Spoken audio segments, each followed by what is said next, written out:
So I bumped into the meme that Musso had put with Crowley and Blavatsky, which what an amazing thing. Is that a real photograph or is that an AI? Either way, it's just a beautiful sort of moment between these two people. So, but nonetheless, the message written is more important, which was Crowley's statement about her work, and it's widely known that he had a very deep respect for her, and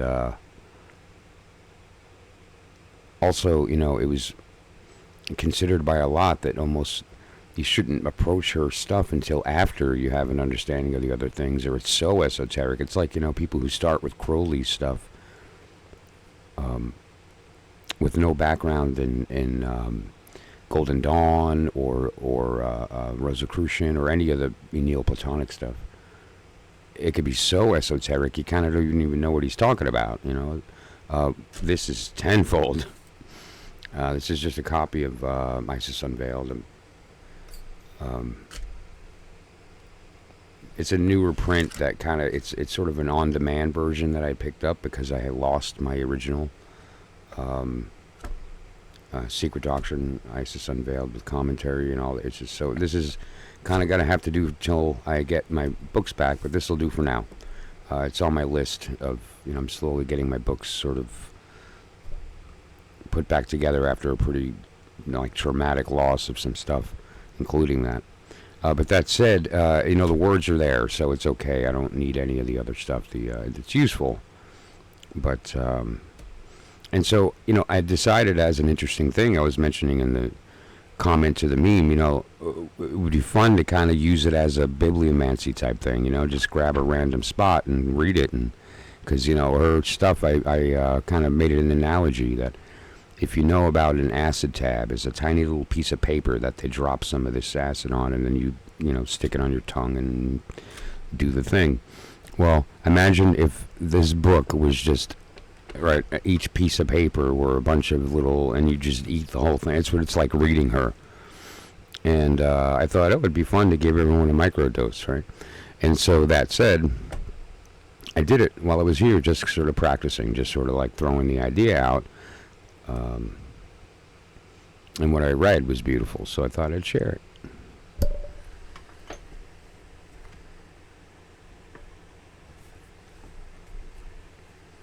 So this is page 143. Again, it's not really numbered properly. It's out of order. It's sort of like a print from a PDF.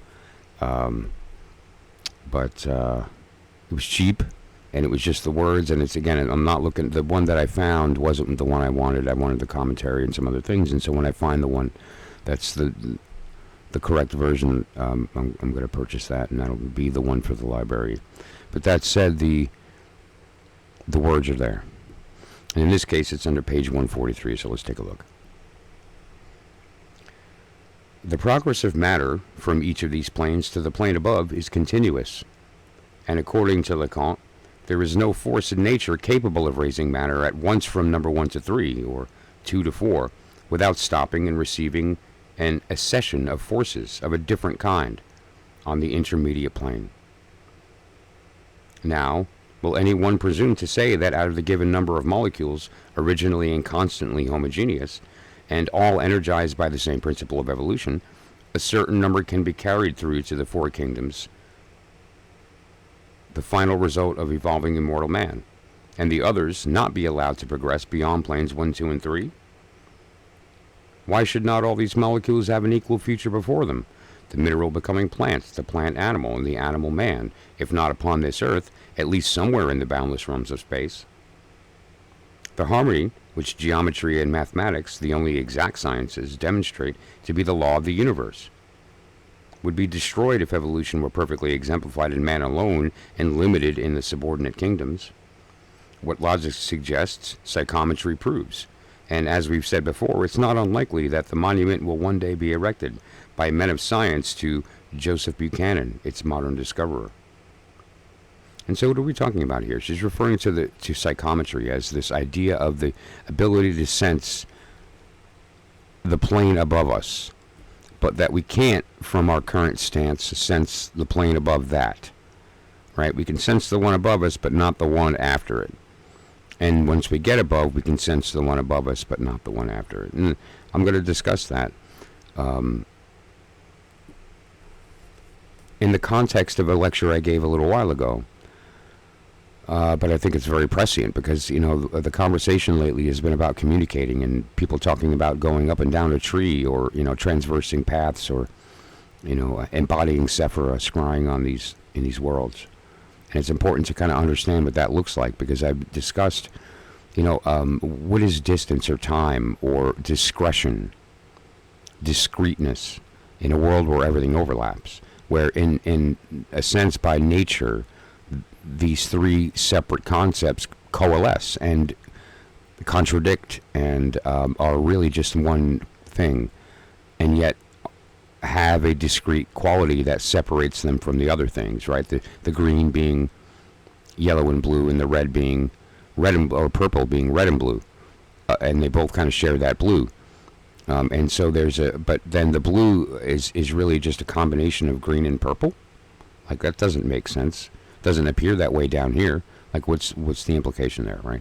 And so there seems to be this confusion that arises by virtue of the nature of this above the abyss contradiction and unity at the same time, which is in itself a contradiction. So definition, right? We need to have a framework. We need to have a shared vocabulary that includes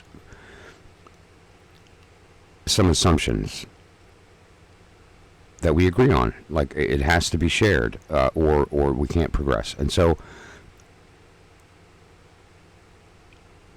when we're talking about the idea of going from one world to another, it's the idea of a human being in the physical world, and then we enter the world of our mind. That's very similar to being on the bottom tree of the physical tree of the hay, the final hay tree, and then moving up to the vow, right, to the world of Yetzirah, to the world of the angels, the world above Malkut, but beneath the abyss. If you're looking at one tree as the whole thing, if you're looking at multiple trees, it's the tree of vow, and we find ourselves in Malkut.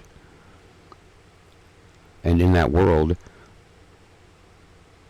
things are not like they are here. There is no time or distance, but there is discretion, meaning that, in a sense, there's a time and a distance, but it's not the way we think of it here. Distance is similarity of quality, equivalence of form. The more similar the shape, the closer you are. The more similar in quality, the closer you are in time. The when. Because quality and shape are a function of evolution through time. And if the shape, or as the shape changes, that requires time. We can take that process of what the thing is, what it will become, and see that as a thing. Although it's through time and space, we can see it as a symbol of that process. And that symbol, although unchanging, depicts a thing changing. And so that's a Sephira. It looks like a rest. It looks like a stop.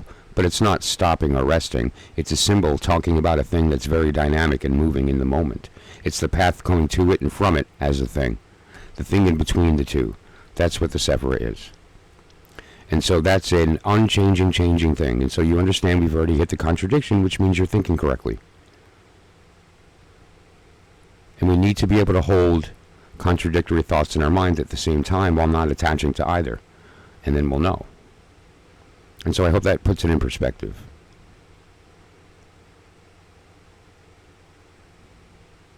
If we want to get to the world of the Asaya, then we have to be able to go through the world of Yetzirah. And from there we can dream of the world above that. Why do we do our work on the tree and the queen scale? Because, imagine what the queen has access to. She has access to the world above her. Anyway, I hope that makes sense. Probably not. And if it does, then I'm sorry. I failed you.